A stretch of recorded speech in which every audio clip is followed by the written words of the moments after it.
Police গ্রেপ্তার করেছিল বাংলাদেশে কার্যক্রম নিষিদ্ধ থাকা আওয়ামী লীগ ও ছাত্রলীগের ৭০ জন নেতাকর্মীকে। পুলিশ ও সরকারের শীর্ষ মহলের ধারণা ছিল এমন সাহসী অভিযান ও গ্রেপ্তারে দলটি হয়তো দমে যাবে, কিন্তু দেখা যাচ্ছে দুদিনের মধ্যে সেই চট্টগ্রামে আবারও মিছিল করেছে ছাত্রলীগ। শুধু মিছিল নয়, এবার তারা ছোটখাটো সমাবেশও করেছে। রেকর্ড সংখ্যক গ্রেপ্তারের মধ্যেও ৩রা জুন একদিনে দেশের 10টি জেলায় মিছিল করেছে আওয়ামী লীগ ও ছাত্রলীগ। আমরা শুনতে পাচ্ছি নিশ্চয়ই।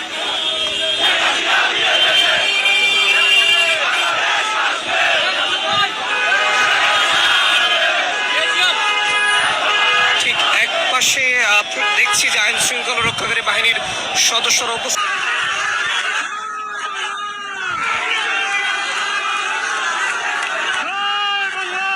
অত্যন্ত গরম খবর, এই মাসে অথবা সামনের মাসের ভিতরে খুব শিগগিরই আমাদের জননেত্রী শেখ হাসিনা বাংলাদেশে আসতেছে।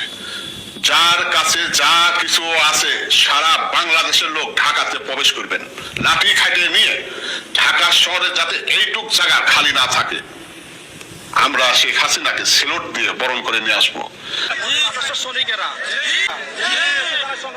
আসসালামু আলাইকুম।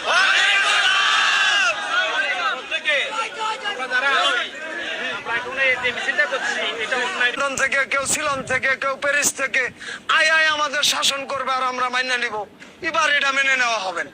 তার কারণ হলো আমরা চাইবো মৌলিক অধিকার, আমাদের কোনো ফ্যামিলি কার্ডের দরকার নাই। আপনারা গ্যাস বিক্রি করে খান, আমরা 2000 টাকা দিয়ে গ্যাস কিনে এই টাকা কই যায়? কোথায় যায় এই টাকা? এই টাকা দিয়ে তথাকথিত রাষ্ট্রপতিদেরকে বিদেশে মার্কেট করাচ্ছেন আর শ্রমিকের গ্রাম এবং রক্ত চুষে খাচ্ছেন। বাংলাদেশ হাসবো, জয় বাংলা, জয় বঙ্গবন্ধু। এই যে এত ষড়যন্ত্র করছে, এত কিছু করছে, মিথ্যা অপবাদ দিছে, কি আইজও কিছু বাইট করতে পারছে? হাসিনার একটা দুর্নীতি, হাসিনার নেতাকে একটা দুর্নীতি। আর ছাত্রলীগ বাংলাদেশের জন্য কাজ করে, বাংলাদেশের স্বাধীনতার রেখা কাজ করে, বাংলাদেশের সাধারণ মানুষের রেখা কাজ করে, কৃষক শ্রমিক রেখা কাজ করে। ওই তুমি দেখছো বঙ্গবন্ধু ধান গাছে ধান লাগাইয়া দিছে, কৃষক শ্রমিক পেছনে ছিল। শেখ মুজিবের কৃষক শ্রমিকের পেছনে থাকছে, কৃষকের সম্মান করছে, কৃষকেরা ধান লাগাই দিছে। বাংলাদেশ ছাত্রলীগ কৃষকেরা ধান লাগাই দিছে সাধারণ মানুষের পেছনে। এইবারও দেখছো এই জনগণকে চোষা তাদের উদ্দেশ্য। এই সরকারকে যদি আমরা এইভাবে সুযোগ দেই, যে পর আমাদের দেশ একটা সময় সে ধ্বংস করে দিয়ে আবার সে লন্ডনে চলে যাবে। শেখ হাসিনার পাশে আগর যে পালায় যে গেল গা, এরপরে আস্তে আস্তে চোর ভরতাছে এই দেশে। ওই সময় মনে করেন রাতে 3টা বাজে রিক্সা চালায় পকেটে 700 টাকা 800 টাকা যা পাইছি তাই আলহামদুলিল্লাহ ঘরে নিয়ে বউ পোলাবেন নিয়ে খাইছি। এখন দেখা গেছে মনে করেন রাতে 10টা বাজে গেল ঘর করে কুনঝুমকে খাড়া করে এলাইলো, কুনঝুমকে থাবা দিয়া পকেটে টাকাটা লয়ে গেল।